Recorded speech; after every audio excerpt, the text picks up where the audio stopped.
जय श्री राम। राजपूत एकता महासभा संगठन के सभी जुड़े हुए सम्मानित राजपूत भाई एवं बहनों, साथियों, आज आप लोगों से वार्ता करने का एक अवसर प्राप्त हुआ है। इसके लिए हम आप सभी का आभार व्यक्त करता हूं। आज राजपूत एकता महासभा संगठन का जो पूरे उत्तर प्रदेश ही नहीं संपूर्ण भारत के अंदर बहुत तेज़ी के साथ गतिमान हो रहा है। इसमें हमारे परिवार के साथ जुड़ करके जो राजपूत भाई बहन अपना श्रम, अपने जीवन का अमूल्य समय दे करके इस राजपूताने को मजबूत करने का जो प्रयास कर रहे हैं, उन सभी भाई बहनों का मैं हृदय से साधुवाद धन्यवाद करता हूं और उम्मीद करता हूं कि धीरे धीरे संपूर्ण भारत का राजपूत अपने इस संगठन, राष्ट्र, धर्म और समाज के हितों को ध्यान पर रखते हुए एक एक करके भारत का एक एक राजपूत इस परिवार को मजबूत करने में अग्रिम पंक्ति पर खड़ा होकर के अपना नाम और अपने समाज और राष्ट्र का रोशन जरूर करेगा। साथियों, हमारे क्षत्रिय कुल हृदय सम्राट मर्यादा पुरुषोत्तम भगवान श्री राम का स्मरण मात्र ही हम लोगों के लिए एक बहुत बड़ी भारत की धरती पर उपलब्धि दिला सकती है। सबसे पहला हमारा कर्तव्य होना चाहिए कि भारत का एक एक राजपूत अपने क्षत्रिय कुल हृदय सम्राट जो मर्यादा पुरुषोत्तम भगवान श्री राम हैं, उनके आदर्शों का अनुकरण करना, उनके पदचिन्हों पर चलने का हर संभव प्रयास करना, धीरे धीरे सही मगर आदतों को उस तरफ मोड़ करके एक सही राह का निर्माण करना। एक इच्छा शक्ति हमारे तमाम राजपूत परिवार के लोगों को अपने हृदय पर परिवर्तित करना पड़ेगा। मानस में गोस्वामी जी ने स्पष्ट शब्दों में लिखा है, बहुत सरल भाषा में, एक एक राजपूत को समझने की ज़रूरत है। जब तक हम अपने उस महापुरुष, उस आदर्श भारत के प्रतीक के एक एक जीवन के घटनाक्रम को समझेंगे नहीं और जीवन में उतारेंगे नहीं, तब तक हम इस राष्ट्र के नायक नहीं बन सकते। राष्ट्र का नायक बनना है। राष्ट्र में अगर अपने गौरवपूर्ण इतिहास को सम्मानजनक स्थान पर रखना है तो हमें अपने महापुरुष के उस विचारों का मनन करना पड़ेगा। गोस्वामी जी ने स्पष्ट लिखा है कि राम नाम मणि दीप धरी और जी है दे हरि द्वार, और तुलसी भीतर बाहे रहु जो चाहो जियार। जीवन के अंदर और अपने जीवन के बाहर। अंदर का मतलब हो गया आध्यात्मिक, परमात्मिक।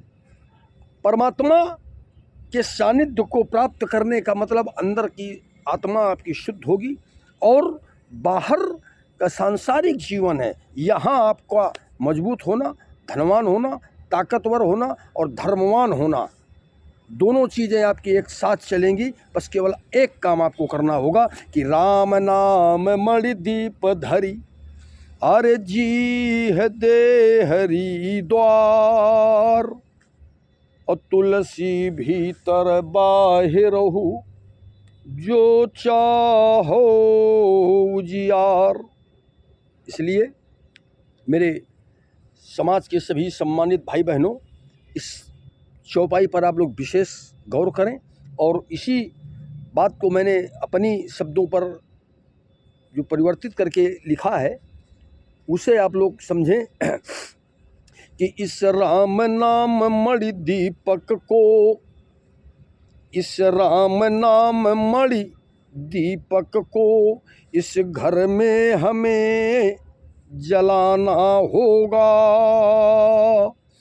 अरे इतिहास पुरुष यदि बनना है तो संघर्षों से फिर लड़ना होगा। साथियों, संघर्ष राजपूत की एक पहचान होती है।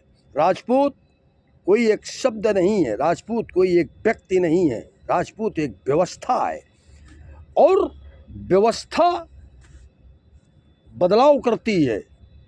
राजपूत कोई एक शब्द नहीं है कि किसी एक व्यक्ति का नाम है। राजपूत एक संपूर्ण भारत की एक व्यवस्था है। मेरे प्यारे साथियों, कि इस राम नाम मणि दीपक को इस घर में हमें जलाना होगा, और यदि भला चाहते जीवन में तो श्री राम को ही अपनाना होगा। और एक बात ध्यान रखें, अरे पथ निर्माण करो तुम कितने, चाहे जितने आप राष्ट्रों का नए नए निर्माण कर लें, अपनी धन सत्ता से, प्रभु सत्ता से, या राजनैतिक सत्ता से, या बाहुबली बन जाने के कारण। मानता हूं कि सांसारिक दृष्टि में आप बाहुबली हो सकते हैं, धनवान हो सकते हैं, बड़े उद्योगपति हो सकते हैं, अनेकों राष्ट्रों का निर्माण कर सकते हैं, मगर अरे पथ निर्माण करो तुम कितने, पर प्रभु के पथ पर चलना होगा। और हे राम तुम्हारे जीवन से क्या क्या गुण हमें लेना होगा। कुछ भी आप करें, मगर अंतिम रास्ता आपको प्रभु का पथ ही होगा। चार कंधों पर चढ़ करके राम नाम सत्य के शब्दों के साथ आपकी आखिरी यात्रा वही होगी। इसलिए हमें सबसे पहले भारत के एक एक राजपूत को राम नाम के महत्व को जरूर समझें और उसे अपने जीवन पर अनुकरण करें। कि अनगिनत दीप इस जगत में हैं, इस संसार के अंदर कई करोड़ अरबों में मनुष्य रूपी दीपक जीवित हैं, जल रहे हैं, चलायमान हैं। कि अनगिनत दीप इस जगत में हैं, अरे करता प्रकाश कोई कोई होगा, है सीतापति का पावर हाउस, सप्लाई जिधर को देता होगा। संसार अगर प्रकाशमान है तो उसका सिर्फ एक कारण है कि संसार का जो सबसे ताकतवर पावर हाउस है वो भगवान श्री राम नाम का है, और है सीतापति का पावर हाउस, सप्लाई जिधर को देता होगा। सीता माँ जगदम्बे के पति भगवान मर्यादा पुरुषोत्तम श्री राम नाम रूपी जो एक पावर हाउस है, उस पावर हाउस से जिधर सप्लाई जाएगी वही बल्ब हाइलोजन भर करके चमकेगा। वरना जीवन में याद रखिएगा कि रुक जाए अगर सप्लाई कहीं, रुक जाए अगर सप्लाई कहीं, तो बुझा बल्ब सा दिखना होगा। और हे राम तुम्हारे जीवन से क्या क्या गुण हमें लेना होगा। मेरे प्यारे साथियों, राजपूत समाज के सभी माताएं, बहनें व हमारे भाई, एक ही संसार का मूल मंत्र है, वो है अपने इस परिवार के आदर्श महापुरुष भगवान श्री राम, उनके आचरणों का अनुकरण करना ही पड़ेगा। तो हे राम तुम्हारे जीवन से क्या क्या गुण हम लेना होगा, अरे इतिहास पुरुष यदि बनना है तो संघर्षों से फिर लड़ना होगा। और अंतिम बात ये कहना चाहूँगा आप लोगों तक, भगवान श्री राम ने स्वयं ब्रह्मवाणी में कहा है कि निर्मल जन मन और सो मोहि पावा, और मोहि कपट छल छिद्र न भावा। अगर आपको अपना लक्ष्य प्राप्त करना है, अगर आपको मानव के जन्म को सार्थक करना है, तो आपको इन तमाम चीज़ों से बचना होगा। भगवान श्री राम के द्वारा जो कहा गया है कि निर्मल जन मन और सो मोहि पावा, मोहि कपट छल छीद्र न भावा।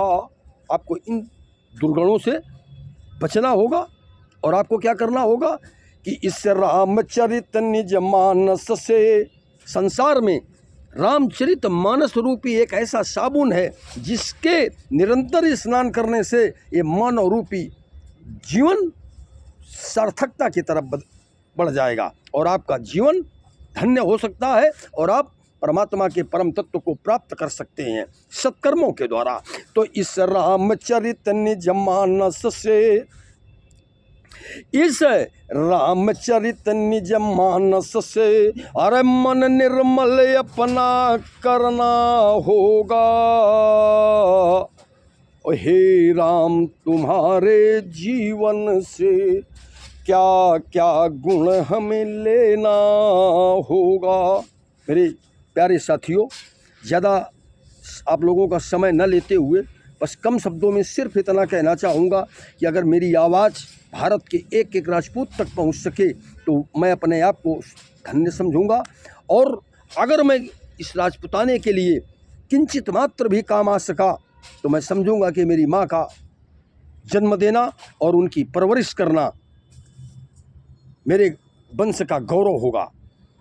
सबसे प्रथम बात यह है कि जब हम कभी बाल्यावस्था में प्राइमरी में पढ़ा करते थे तो हमारे गुरु, हमारे जो गुरुजन हैं उस एक प्रार्थना कराते थे कि वो हो शक्ति हमें दो दया निधे। अरे कौन सी शक्ति मानव को चाहिए परमात्मा से? धन दौलत, गाड़ी बंगला, ऐशो आराम, कार, बड़ी बड़ी कोठियाँ, क्या यही वास्तविक शक्ति है? अरे वो हो शक्ति हमें दो दया निधे, अरे कर्तव्य मार्ग पर डट जावें और अरे पर सेवा पर उपकार में हम निज, किसी दूसरे का नहीं, निज जीवन सफल बना जावें।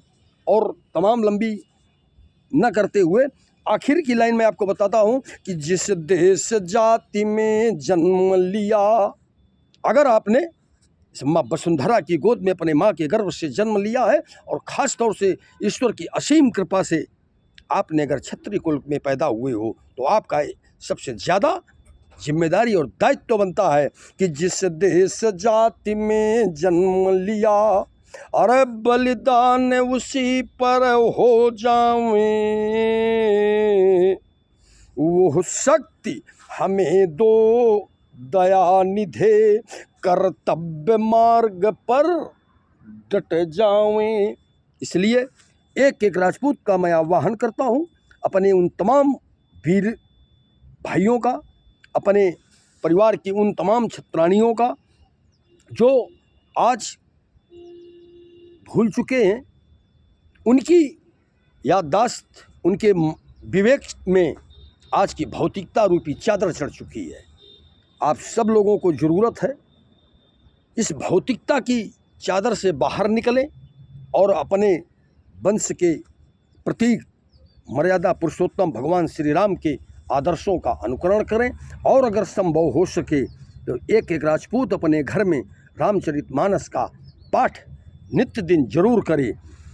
अगर एक छोटा सा काम हम लोग एक अभियान बना लें, एक संकल्प कर लें, एक इच्छा शक्ति अपने अंदर पैदा कर लें कि प्रत्येक राजपूत के घर में हर रोज़ समय कम ज़्यादा आप कुछ भी कर लें, चाहे घर का कोई महिला, बेटा, बुजुर्ग, कोई भी व्यक्ति केवल थोड़े समय भगवान श्री राम के आदर्शों की चर्चा यानी रामचरितमानस का पाठ अगर निरंतर आपके घर में हो रहा है तो आप नोट कर लें कि आपका और आपके परिवार का हर समय कल्याण ही होगा और आप उभरते हुए समाज के मजबूत और ताकतवर प्राणी बनकर के इस जन्म की सार्थकता को जरूर प्राप्त कर सकते हैं। इसी के साथ मैं अपनी बात को यहीं विश्राम देता हूं और आप लोगों का स्नेह प्यार अगर मिलता रहा तो फिर अगले बार आपसे मुलाकात करूंगा। और चलते चलते एक एक राजपूत का आह्वान करता हूं कि इस अपने परिवार के राजपूत एकता महासभा के हित के लिए, इस किसी भी रिश्ते से, किसी भी नाते से, जो भी आपका दृष्टि से आप हमें देख पा रहे हो, महसूस कर पा रहे हो, उस रिश्ते की मर्यादा का ध्यान पर रखते हुए मैं आप सभी से आह्वान करता हूं कि राजपूताने की सौगंध उठा लें और अपने उन पूर्वजों को याद करें कि हल्दी घाटी के युद्ध में हमारे आपके परिवार के लाखों करोड़ों लोगों ने अपनी गर्दनें दे दी इस मातृभूमि के लिए। पृथ्वीराज चौहान जैसा क्षत्रिय कुल हृदय सम्राट इस देश के लिए, इस वतन के लिए, इस मिट्टी के लिए, हम आप जैसे करोड़ों राजपूत परिवारों के लिए हंसते हंसते उसने अपने प्राण न्यौछावर कर दिए। ऐसे अनगिनत राजपूत योद्धा हैं जिनकी उपमाएं और चर्चाएं कर पाने के लिए हम जैसे तमाम करोड़ों लोग सक्षम अपने आप को नहीं महसूस कर सकते हैं। अगर लिखना कोई चाहे तो धरती में अगर लिखा जाए तो धरती कम पड़ सकती है, और अगर कलम बना करके लिखा जाए तो जंगल की लकड़ियां कम पड़ सकती हैं, यानी वनराज खत्म हो सकते हैं, लेकिन राजपूताने का इतिहास किसी दायरे पे बांध करके नहीं लिखा जा सकता। आप उस वंश के गौरव हैं और आप उस वंश के प्रतीक हैं। इसलिए सभी से अनुरोध करता हूँ, हाथ जोड़ करके प्रार्थना करता हूँ कि एक एक राजपूत संकल्पित होकर के राजपूत एकता महासभा का सिपाही बन करके भारत के सुदूर ग्रामीण अंचल पे बसे हुए एक एक राजपूत के हृदय में उसे जगाने का प्रयास करें, उसे इस संगठन में जोड़ने का प्रयास करें और उसे एक ताकत बन करके सब लोग एकजुट होकर के अपने अधिकारों के लिए, अपने आसपास अपने किसी राजपूत भाई का अगर शोषण होता है, हैरेसमेंट होता है, कोई दैवी आपदा आती है, कोई प्राकृतिक मुसीबत आती है, किसी भी किस्म से अगर उस व्यक्ति का शोषण किया जा रहा है, तो आप सब लोग अपने गांव, कस्बा, शहर, आसपास जहां भी आप रहते हैं वहां एकजुट होकर के उसका विरोध करें और उसके साथ खड़े होकर के उस परिवार की हेल्प करें। अगर कोई हमारा एक व्यक्ति धन अभाव के कारण अगर वो अस्पताल में दम तोड़ने की स्थिति पर है, तो क्या हम उत्तर प्रदेश के, पूरे देश के राजपूत मिल करके अगर थोड़ी थोड़ी सी सहयोगात्मक व्यवस्था को सुव्यवस्थित कर लें तो करोड़ों लाखों रुपए एक साथ कलेक्ट करके उस परिवार की जान बचाई जा सकती है। अगर किसी राजपूत भाई का 2 यूनिट ब्लड के कारण जान जा रही है तो फिर लानत है हमको अपने आप को राजपूत कहना और बड़े लंबी लंबी बातें करना। अगर हमारे आसपास किसी राजपूत परिवार के प्राण खतरे में हैं केवल 2 ब्लड यूनिट के लिए, तो हमारे समाज के और हमारे परिवार के हजारों राजपूत युवाओं को आगे आ जाना चाहिए। किसी भी गरीब परिवार की बेटी की शादी में अगर तमाम तरह के व्यवधान सामाजिक अगर पैदा किए जा रहे हैं तो हमारे परिवार के युवा बुजुर्ग, तमाम माताएं बहनों को छाती ठोक करके आगे आ जाना चाहिए कि ये एक घर की बेटी नहीं है, ये किसी एक बाप की बेटी नहीं है, ये पूरे राजपूताने का गौरव है। और अगर राजपूताने का गौरव किसी कारण से कलंकित और धूल धूसरित हो रहा है तो किसी एक व्यक्ति का अपमान नहीं हो रहा है। ये ध्यान रखने के विषय है कि पूरे राजपूताने का शर्म से सर झुक रहा है। तो इन चीज़ों पर राजपूताना काम करना चाहता है। राजपूत एकता महासभा के विचारों को आप लोग समझें, हमारी जो अपनी नीतियां हैं उन विचारों का आप याद करें, स्मरण करें और सब लोग एकजुट होकर के राजपूत एकता महासभा को मजबूत करें। इसी के साथ मैं अपनी बात को विश्राम देता हूँ। जय श्री राम, जय माँ भवानी, जय राजपूताना, जय श्री राम।